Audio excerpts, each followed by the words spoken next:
Серия взрывов в России. В центре внимания мегаполисы Москва и Санкт-Петербург. Готов ли Путин к заключению мира и какие перестановки во власти устроил президент Казахстана? В эфире «Нехта» самые важные и интересные новости к этому часу. Скандал из-за одной публикации. В Украине отреагировали на новость в прессе Великобритании о переводе военных из ПВО в пехоту. Что происходит на самом деле в воздушных силах страны и под угрозой ли защита украинских городов от российских атак? Взрывная суббота. Российские города-миллионники атакуют россияне. Задержанные исполнители дают первые показания. Что известно?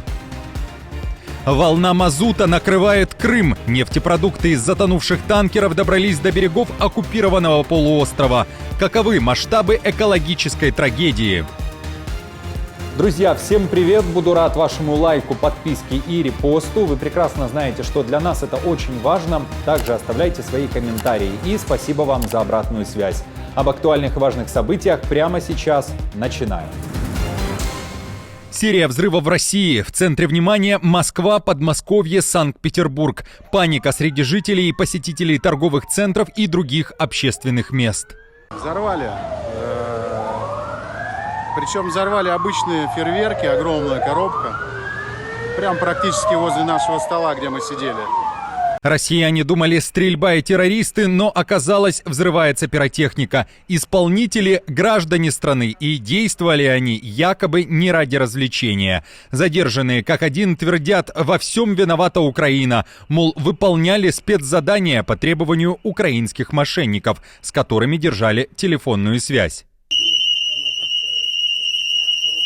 А уже так ярко было в подмосковных Химках. Взрываются салюты в отделении почты. Уже вечером в субботу мощный взрыв прогремел в Санкт-Петербурге. Не петарда и не салют. Разорвало банкомат. Спичку к нему поднесла женщина. Перед этим якобы воспользовалась еще и газом. Женщина, уверяют российские медиа, выжила и сбежала с места преступления с телефоном, на который еще и сняла момент подрыва. В Госдуме уже отреагировали на события и предложили оставить россиян без салюта в празднике, запретить продажу пиротехники, оставив лишь возможность купить бенгальские огни. Что вы думаете о серии таких взрывов? С чем связываете данные события? Пишите в комментариях. Скандал на всю страну из-за одной публикации в британской прессе. The Guardian пишет о критической ситуации для Украины, которая вызвана нехваткой мужчин на линии фронта. Зеленский противится и не хочет снижать мобилизационный возраст с 25 лет до 18. Россия же при этом завлекает в свою оккупационную армию новых людей для наступательных операций, уточняют авторы материала. В сложившейся ситуации, по данным источников The Guardian, украинский генштаб переводит военных из подразделений противовоздушной обороны в пехоту. Два источника в подразделениях противовоздушной обороны сообщили The Guardian, что дефицит на фронте стал настолько острым, что Генеральный штаб приказал и без того истощенным подразделениям противовоздушной обороны высвободить больше людей для отправки на фронт в качестве пехоты. На фронт попадают специалисты ПВО, которые даже проходили обучение на Западе, пишет The Guardian. И подобные действия являются угрозой для безопасности Украины, говорят военные, которые на условиях анонимности дали интервью. О ценности таких профессионалов и их переводе в окопы мы поговорили с военным обозревателем Давидом Шарпом. Значит, естественно, в системе ПВО есть комплексы самого разного типа и самые разные системы, не только ЗРК, да, есть и другие составляющие. И есть множество, или, скажем так, довольно много специальностей, которые не подразумевают возьми-подай, да, а подразумевают специализацию, профессионализм, то есть курсы профессиональные, некие знания специфические, может быть даже полученные после очень долгого обучения, и, естественно, опыт работы, который накоплен за это время. Значит, то есть все эти люди являются специалистами. Я сейчас не говорю о тех, чья специальность не требует никакого опыта, либо 2 дня обучения. Да, так вот, естественно, такого рода отправка такого рода людей в пехоту образует тех, кто играет важную профессиональную роль в ПВО. Причем ПВО может быть в тылу страны, может быть в районе линии фронта. Значит, естественно, Украина теряет в этом плане опытных и знающих специалистов довольно. Если мы говорим именно о этих людях, а не тех, которые скрытой безработицей занимаются. В украинском генштабе, к слову, уже отреагировали на публикацию и там заявили, что утверждения о переводе ПВО в пехоту являются недостоверными и некорректными, и дали такое объяснение. В воздушных силах есть военнослужащие различных военно-учетных специальностей. Речь идет о переназначении и командировке части военнослужащих из состава рот охраны ВС ВСУ, некоторых тыловых мобильных огневых групп, а также персонала, не задействовано в обслуживании и эксплуатации высокотехнологичного вооружения и военной техники.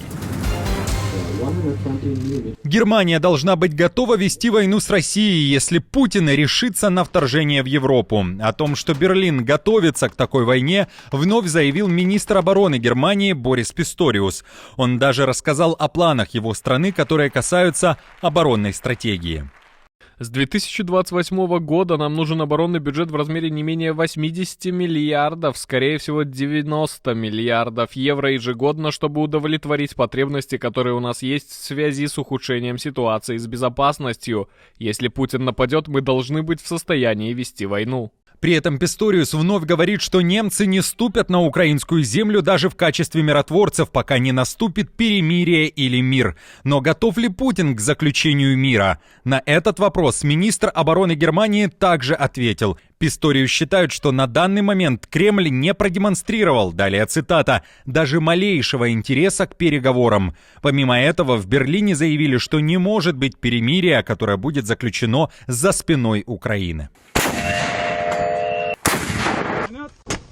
Тем временем уже сейчас, спустя практически 3 года большой войны, Россия испытывает колоссальные проблемы с тяжелой техникой. В феврале 2022 года Москва с легкостью отправила в Украину большую часть своей техники с самым современным оборудованием. ВСУ эту технику во многом уничтожили, и именно поэтому сейчас РФ приходится использовать запасы с советских времен, ведь поставки новой бронетехники уменьшаются, пишет Wall Street Journal. О возможном нападении РФ на страны НАТО и о ее нынешних проблемах с техникой мы также поговорили с военным обозревателем. Война будет, может быть, если произойдут какие-то совершенно необдуманные шаги или неконтролируемые эксцессы. Вот к этому нужно готовиться, несомненно, без связи с тем, просто так нападет Россия или нет. Это вопрос спорный и философский. И да, ради этого нужно повышать военный бюджет и пытаться понять, какие средства и что будет актуально в обозримой перспективе. В обозримой перспективе актуальны средства воздушного нападения, крылатые ракеты, дроны камикадзе, средства ПВО, авиация, конечно, военная. Но надо понимать, что в плане военной авиации и средств ракетного нападения у стран НАТО есть очень серьезные козыри по сравнению с Россией. Сказать, что они есть, это ничего не сказать. Ну а касательно танков и бронетехники, когда говорят о российской готовности воевать с кем-то, мы вспомним, что чтобы воевать с Украиной, Россия мобилизует все возможное, в буквальном смысле надрывает свою экономику, и не так много у нее осталось резервов. Крым накрывает волна российского мазута. Произошел новый выброс из танкеров, которые на днях потерпели крушение в Черном море. Теперь нефтепродукты прибывают к берегам Керчи. Это уже слоеный пирог получается. Из мазута и песка. Тяжелые проблемы уже признают оккупационные власти полуострова. Они пытаются хоть как-то улучшить ситуацию. На место для очистки берега от мазута уже были отправлены спасательные катера. Экологи же предсказывали, что пятно площадью практически в 2 квадратных километра рано или поздно прибьет к берегам Крыма. Так и произошло. А вот так выглядят не красные, а черные линии Путина на берегах российских Анапы и Витязева. Снимки из космоса. Мазут вытекает даже из мешков, в которых его собрали. Человек, которого легко выбесить, стал новым министром национальной экономики Казахстана. Накануне Касым-Жомарт Токаев подписал указ, которым уволил прежнего министра и на его место посадил заместителя премьер-министра страны Серика Жумангарина. В стране он известен тем, что несколько лет назад нахамил журналистам за неудобные вопросы. Тогда сказал им на казахском «Не бесите меня». Давайте вспомним. Мероприятие про малый и средний бизнес. Вы мне здесь про тариф пришли спрашивать. Приходите ко мне официально, я вам про тариф все расскажу. Вот и добре. Радио «Затык» сообщает, что уже в этом году Жумангарин в интервью Bloomberg заявил, что Казахстан не будет слепо следовать и вводить санкции против РФ, особенно те, которые напрямую коснутся интересов республики и затронут компании, которые выступают в качестве основных работодателей в своих регионах. В то же время добавил, что Казахстан соблюдает основные ограничения, так как страна не выдержит прямых санкций. Ни Украина, ни Запад не будут говорить с Лукашенко. Кроме того, ему не удастся попасть за стол переговоров по Украине. В этом уверен белорусский оппозиционный политик, глава Народного антикризисного управления Павел Латушко. Он уверен, что на Западе Лукашенко не признают даже после очередного фарса под названием «президентские выборы», которые состоятся в Беларуси уже через месяц. Лукашенко политически никто. Буквально. Он не президент. Его нелегитимность не подлежит и не будет подлежать сомнению у наших западных партнеров даже после того фарса, который Лукашенко запланировал на конец января. Уже есть консенсус. Назвать это выборами невозможно. Их результат, сколько бы себе не нарисовал Лукашенко на этот раз, хоть 85, ну или, как я говорю, больше, чем у Путина 88, может быть 95-97, а хоть и все 105%, никак не повлияет на его восприятие на Западе. Он нелегитимный диктатор и узурпатор. Был, есть и таковым останется. А при этом он узурпатор еще и карманный. Не самостоятельный, не субъектный, полностью кремлезависимый.